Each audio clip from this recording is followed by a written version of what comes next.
നമ്മുടെ മേക്കോണിലെ പൊരിപ്പുടയിലേ കല്യാണ ബിരിയാണി എന്ന് പറഞ്ഞാൽ ഭയങ്കര തെള്ളു. കാണുമ്പോഴെല്ലാം പറയും വാങ്ങിച്ച് കഴിയടാന്ന്. അപ്പോൾ ഇന്ന് നമ്മളൊന്ന് കഴിച്ചു നോക്കാൻ പോവുക. കാക്കോ, കല്യാണ ബിരിയാണി കിട്ടുന്ന കടയിലാണോ? കേട്ടോ, സാധനം ആയോ? അപ്പോൾ നമുക്ക് അവിടെ കല്യാണ ബിരിയാണി കിട്ടുന്ന കട വന്നേ, നമുക്ക് നോക്കാം. അവിടെ സൈക്കിൾ കൊണ്ടുവന്ന് അതിൻ്റെ കീഴ് വെച്ച് ബോർഡൊന്നും എടുക്കട്ട് വെക്കാം. വേണ്ട, കുഴപ്പമില്ല, മതി.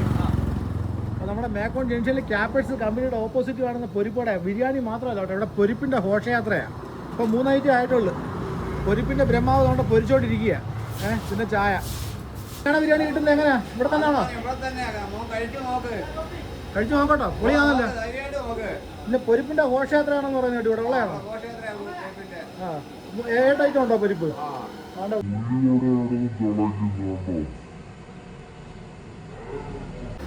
നമ്മുടെ മേക്കോൺ ജംഗ്ഷനിൽ ക്യാപ്പറ്റ്സ് കമ്പനി ഉണ്ടല്ലോ, അതിന് ഓപ്പോസിറ്റാണ് സാധനം. അപ്പോൾ നമുക്ക് ബിരിയാണി നമ്മൾ എടുക്കാൻ വന്നത്. ബിരിയാണി ഒന്ന് എടുത്തിട്ട് ബാക്കി നമുക്ക് നോക്കാം. ഓക്കെ,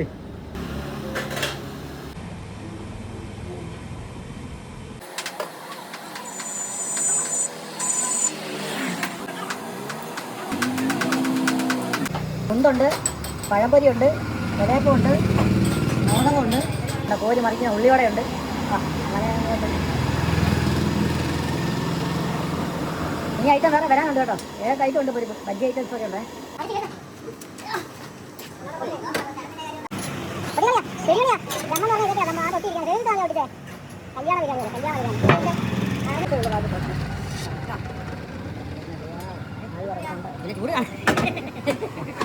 ചൂട് കാണത്തില്ല.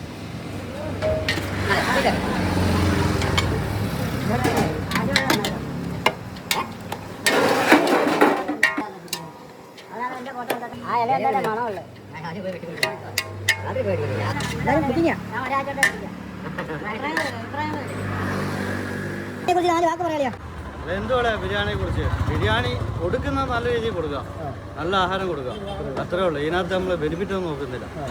മനസ്സിലായി? ജോലി കൂലി അത്രേ ഉള്ളൂ. കല്യാണ ബിരിയാണി തനി കല്യാണ ബിരിയാണികളെയാണ്.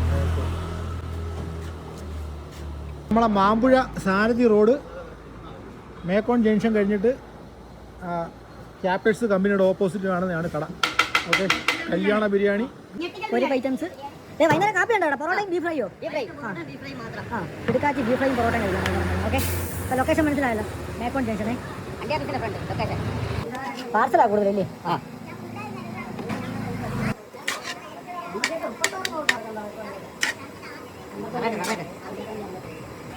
നമുക്ക് കളയുമല്ലോ എങ്ങനെ പോയി വെച്ചോ. കഴിക്കട്ടെ, മനസ്സും വയറും അറിയത്തില്ലേ? നീ ഉണ്ടോ? പിന്നെ ബിരിയാണി